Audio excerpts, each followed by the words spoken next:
ci contribution bi monsieur Issa Sadio Kanouté ñu ngi la boole tey ci li nga xamante ne moom mooy toi-même tu sais délocaliser d'abord avant ngay mën a tontu ci li nga xamante ne wax nañ ko ci actualité ban jàngat nga am ci délocalisation bi nga xamante ne def nañ ko tey DTV ñëw fii ci Gorée.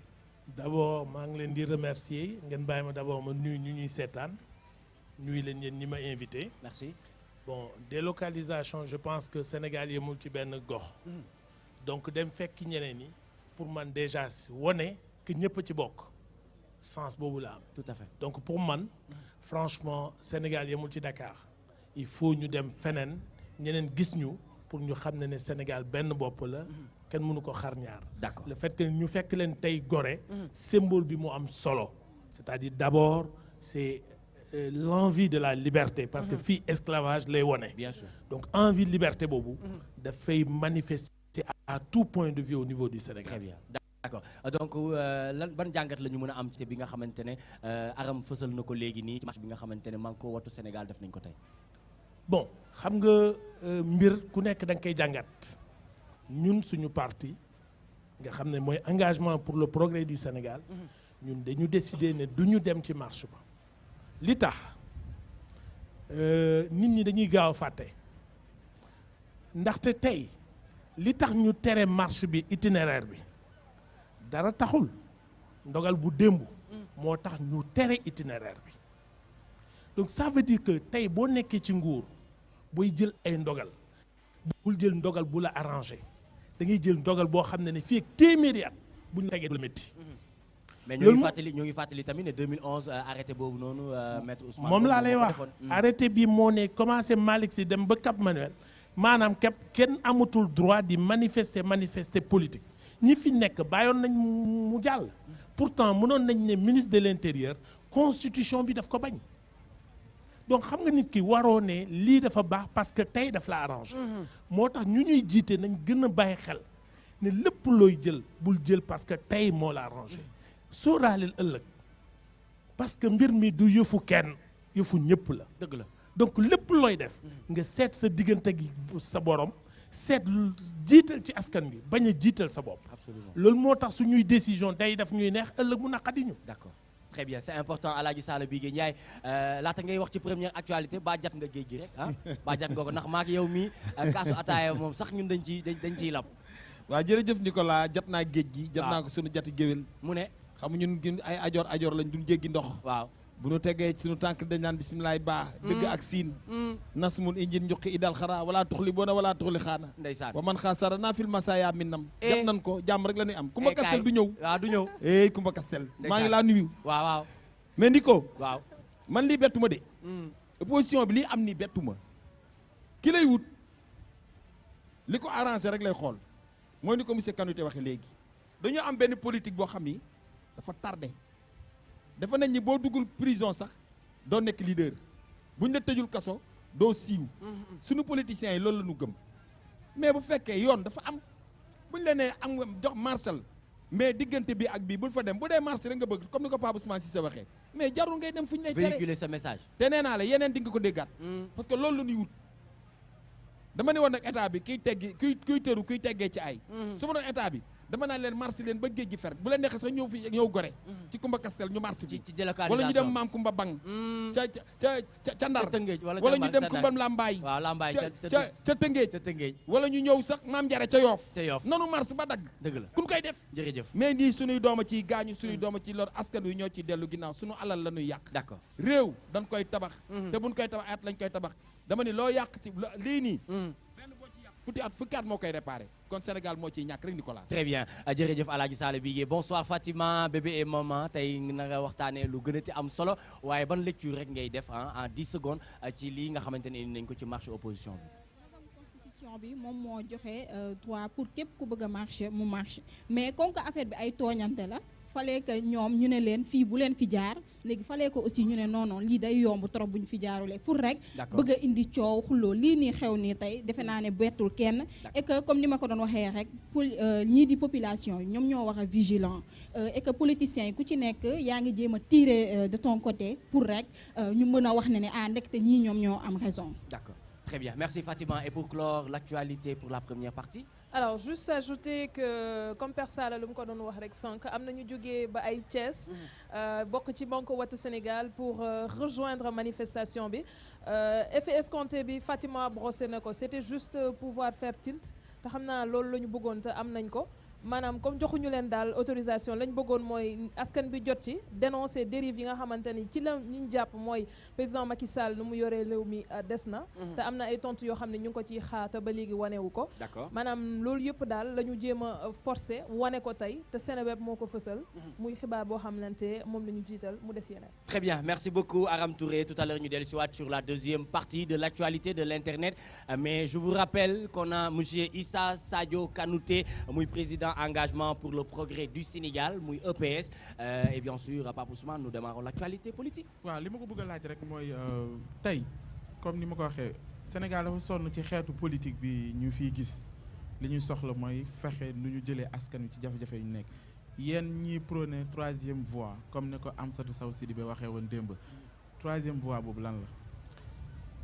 bon troisième voie boo ko tuddee te nga tudd ci nit man duma la ci mën a tontu boo ma tuddee troisième voie boo xam ne ni une nouvelle politique différente de ce que nous avons connu depuis l'indépendance oui.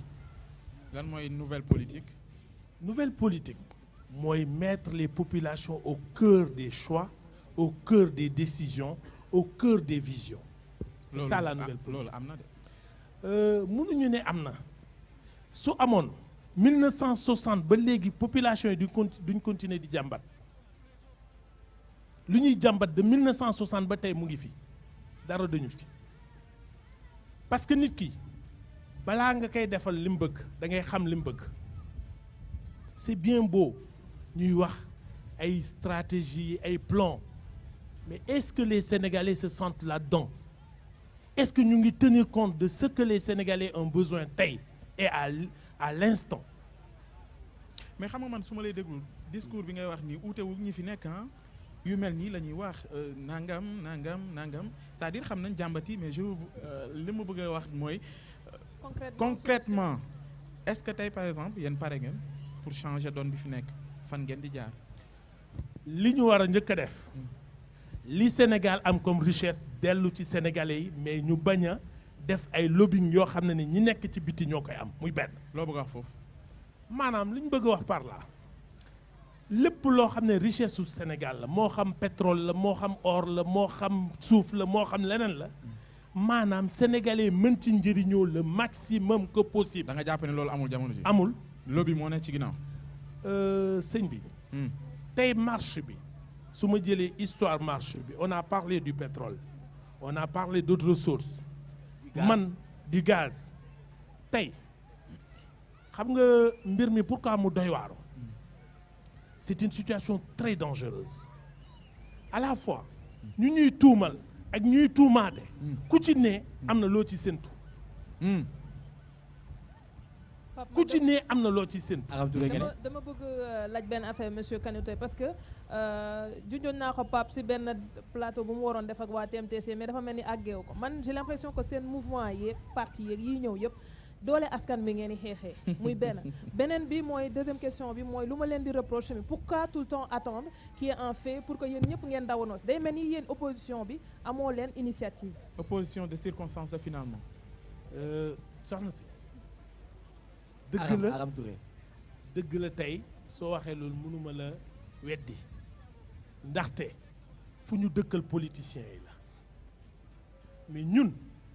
boo seetloo lu ñuy dem ci média bëriwul xam nga li tax problème yi du média yi ñoo koy régler problème yi sénégalais yi problème yaa ngi ci sénégalais yi donc nañ dem ci sénégalais yi ñun ñetti at a ngi nii ñu ngi dem di diisoog sénégalais yi di waxtaan ak ñoom di leen di yee di leen di won ay yoon. waaw mais xam nga luy jaaxal ci loolu mooy président Macky Sall. dafa wër Sénégal avant moo jot réew mi. xam na ruq-ruqaat yi xam na lay seen jàngoro tey boo ko laajoon Malem Odar lan mooy seen jafe-jafe mu wax la ko. mais teewu ba léegi dafa mel ni problème tey existe c'est-à-dire gisuma benn rupture ci discours bi ngay wax ak ñi fi nekk ak ci action yi aussi li ngay wax. ñoom xam nañ ko parce que tukki nañ réew yi xam nañ lan moo mën a développer suñu réew. mais c'est-à-dire li ma bëgg a xam te may foog ni yow am nga ci information mooy.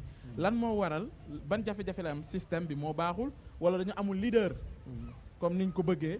war a mën a taxaw def rupture. ci ñi yaakaar ne ñoo ñuy coloniser ba léegi ci wàllu koom ak yooyu que ñu jël seen courage à main daal di développer suñu réew mi ndax loolu yow gëm nga ko wala gëmoo ko. waaw xam nga li ma wax léegi da nga joxe benn exemple boobu dafa am looy fàtte. mooy nit ki su fekkee dama ñëw ci yow ne ma jàppale ma pour ma faj sama mer ak ma ñëw di bëgg la génne ci sa jafe-jafe bokkul. ñaar damay doon xarit ak kii ñu ànd ëllëg mu naqadi ma ber sama daara daal di xas kii lu muy jëfe problème système wala. système la maanaam système bi. waaye mag kii dañuy bokk mbir mi suñu xarit kee la man su ma fi jógee kii ñëw xarit bi mu ngi continuer ba tey. dara soppeeku est-ce que am nañ réellement leader. est-ce que. am nañ réellement leader comme mun nañ jël référence ci Afrique. ñoo waaw xam te ne def xam nañ nga seen temps tey ci pouvoir. waaw xam nga le problème que je pose tey est-ce que réellement l'Afrique a réellement des présidents ou des super ministres. C'est ça la question qui se pose.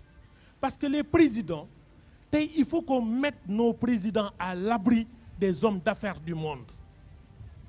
Il faut qu'on mette nos présidents à l'abri, qu'ils soient au-dessus de ces mêlées. C'est-à-dire nous préserver leen. Parce que c'est des institutions et ces institutions doivent rester fortes.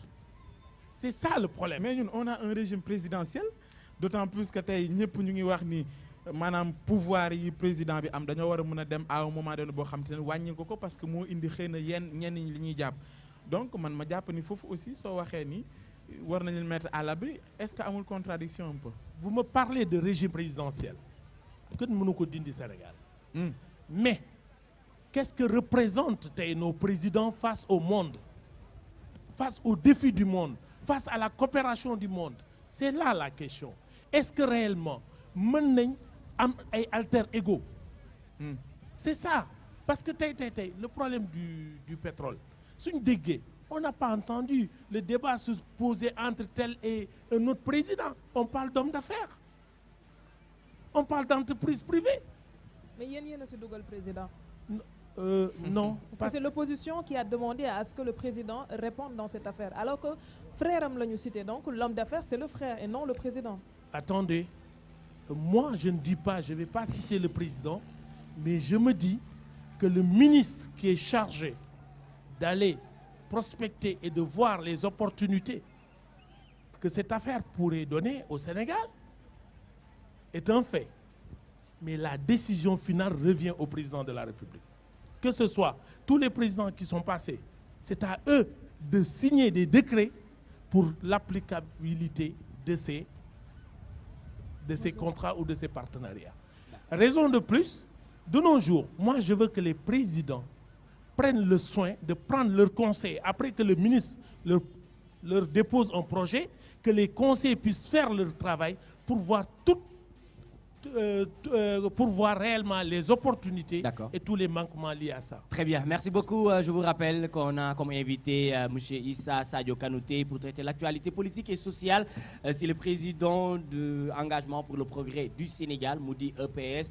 Mais tout de suite encore, la deuxième actualité de l'Internet arabe. Alors, la deuxième actualité, nous sori tuuti dañuy des côté famille du chef de l'État parce que tey monsieur Alioune Sall moo aaye mën naa wax loolu dañu xëy tey mu ne dafa démissionné loolu la ñu Dakar Matin xamal jóge na ci poste conseil d'administration bu mu nekkoon ci biir Petro-Tim Sénégal en tout cas mais au niveau de l'Afrique c'est pas encore le cas ñi nag jot nañ ne en tout cas question yi ñu posé ci site bi maanaam est-ce que du coow lu bëri li moo tax mu décidé tekki ndombal tànkam les gens se demandent en tout cas daal li ñu gis mooy décidé na xëcc de kii bi nga xamante amoon na ko poste bu mu amoon ci biir entreprise boobu ngir wàññi coow li xëy na dina tax affaire yi xaw a tane. D'accord, très bien. Pape Ousmane démissionné na de waaye ñii ñu ngi naan dafa génn pantre dugg ci salle. waaw loolu laa bëggoon wax sax mais leneen li ci am man li ma jàpp. waaw coowal pétrole bi bu ñu ko bëggee régler du ay démission xam nga lan la. lan moo koy régler. dañu wax ni ci ni ñu signé contrat yi en tout cas ni mu waroon doxeewu ko dañu laaj rek ay éclaircissement à la base ñu am ay preuves ci li ñuy joxe moo mën a régler coow lu du ay démission wala jóge gis nga Aliou Sall tey bu jógeen ci poste yëpp bu ne woon bàyyi naa pétrole du tax coow loolu dafiy des parce que li ñuy xaar mooy nañu leeral li ñu joto parce que bu ñu fàtte ni coow li dafa yàgg depuis boobu ba léegi mënul xëy benn jour rek ne bàyyi naa coowal pétrole tax ñun sénégalais wala ñenn ñi ci xaw a poser question du ñu xam fan la mbir yi commencé ak fa muy teeri. D'accord, très bien, parce que maa ngi gis ci benn sortie wu ancien premier ministre mu di Souleymane Ndéné muy wax ne Aliou Sall dafa war a génn carrément ci lépp li nga xamante ne jëm na ci pétrole tey yow lan nga ñu ci ban jàngat nga ñu ci mën a indil. waaw xam nga mbirum lu ñuy wax les affaires dafa àndul ak c'est-à-dire on ne peut pas être juge et partie. Man, je ne m'attaque pas à des personnes. Je m'attaque à des principes et à des faits. Ça veut dire. Pourquoi? Ils sont incarnés par des hommes. Ouais, non, vous savez aussi, il faut respecter la famille des autres. Moi, c'est ma vision. Moi, je ne veux pas personnaliser les débats quant à... Aujourd'hui, nous parlons de la richesse du Sénégal. Ça nous incombe à tous. Donc, nous avons le devoir et le droit d'en parler. Ce que je veux dire, c'est ceux qui veulent faire des affaires, qu'ils aillent faire des affaires. Ceux qui veulent nous gouverner, nous gouvernent. Mais on ne peut pas faire les deux parce qu'il y a un conflit d'intérêts. Très bien. D'accord. Le mot de la fin? Bon, le mot que je peux dire, que les Sénégalaises et les Sénégalais et les Sénégalaises puissent mettre en avant leurs propres aspirations et non l'aspiration d'une personne. Qu'ils soient de l'opposition ou de l'État, qu'ils pensent à eux plutôt de penser à des personnes. 2019 nañ la gis. Comment? 2019. da ngay samp. waaw mais xam nga question boobu yàgg nañ ma ko posé dama ne fii ak 2019 yàlla rek a xam ndax dinaa dund dinaa dee. mais li wóor ba wóor. D'accord. maa ngi bëgg a wane yoon sénégalais yi. Merci. pour xam fu ma jëm. Très bien, merci beaucoup monsieur Issa Sadio Kanouté moom la ñu amaloon waxtaan tey ci lépp li nga xamante ne jëm na ci actualité politique ak sociale mu jàkkaarloon ci ak Pape Ousmane Cissé. Pape Ousmane sant nañ la gërëm nañ la bu baax a baax a baax xam naa ci kanam dinañ la am ci yeneen i jotaay ndax délocalisation la ñu am 19h incha allah xibaaru mbaraxi moom moo ñu ko war a jox muy Pape Ousmane Cissé sant nañ la gërëm nañ la bu baax président engagement pour le progrès du Sénégal mu di EPS ñu ngi lay ñaanal nga jëm ca kaw ca kanam ci lu baax voilà frère Guissé. En attendant ñuy jël Fatima ci rubrique bébé et maman frère Guissé délocalisation la ñu wax DTV mu ngi Gorée qu'est-ce que ça vous fait d'être ici ci Gorée ngeen di jouer. Gorée nag suñu Gorée la quoi ñun. seen Gorée la. comment ça expliquez-nous.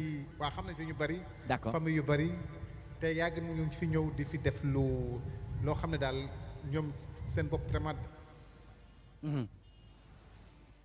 D'accord. D'accord. Très bien. Cheikh waaw. voilà dinañ dellusiwaat léegi nii incha allah dinañ ci dellusiwaat bu ko defee ñu waxtaan ak waa frère Guissé ñu joué ñu live seen deuxième morceau Alaaji Sala am na loo ci bëgg dolli de laata may jox ñi nga xamante ne moom mooy frère Guissé ñu defal ñu deuxième morceau. waaw xam nga li ma ciy dolli mooy ndeysaan sama gars yi les frères Guissé maa ngi leen di nuyu parce que ñoom nee nañ Gorée seen Gorée la. seen Gorée la. moo tax ma bëggoon a xam ndax kon ñoom Gorée nanu. ndax Gorée nañu. ay nit ñu Gorée ngeen kon. Gorée nañu moom. xam nga moo tax man la dem Ngor yomb na waaye dem Gorée yombul de. déedéet. doon gor aussi yomb na waaye Gorée yombul. dëgg la. mën nga judd ci diggante ñaari gor sa ndey doon gor sa baay doon gor. nga yore jikko joo xam du jikkoy gor. moo tax